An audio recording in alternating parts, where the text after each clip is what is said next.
ಮುನಿ arrest ಆದ್ಮೇಲೆ ಗೊತ್ತಾಗ್ತಾ ಇದೆ.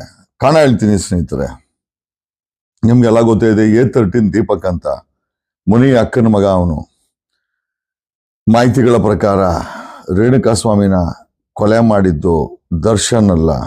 ದರ್ಶನ್ ಒಂದು ಎಡೆಟ್ ಹೊಡೆದಿರ್ಬೋದು, ಆದರೆ ದರ್ಶನ್ ಹೊಡೆಯಕ್ ಮುಂಚೆನೇನೆ ಅವನನ್ನ 99% ಪ್ರಾಣ ತೆಗೆದಾಕಿದ್ದು ದೀಪಕ್.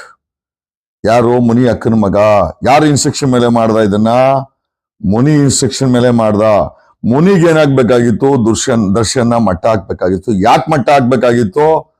ಮುನಿ ಬಿಜೆಪಿ ವಿರುದ್ಧವಾಗಿ, ಕುಮಾರಸ್ವಾಮಿ ವಿರುದ್ಧವಾಗಿ ಮಂಡ್ಯದಲ್ಲಿ ಇವನು ಹೋಗಿ ಕ್ಯಾನ್ವಾಸ್ ಮಾಡಿದ್ದ. ಈ ತಿಕ್ಲ ದರ್ಶನ, ಇವನ್ ಏನು ಗೊತ್ತಾಗಲ್ಲ, ಹುಡುಗಾಟ, ಈಗಲೂ ಹುಡುಗಾಟ, ಹಿಂಗ್ ತೋರ್ಸ್ಕೊಂಡು ಹೋಗ್ತಾನೆ.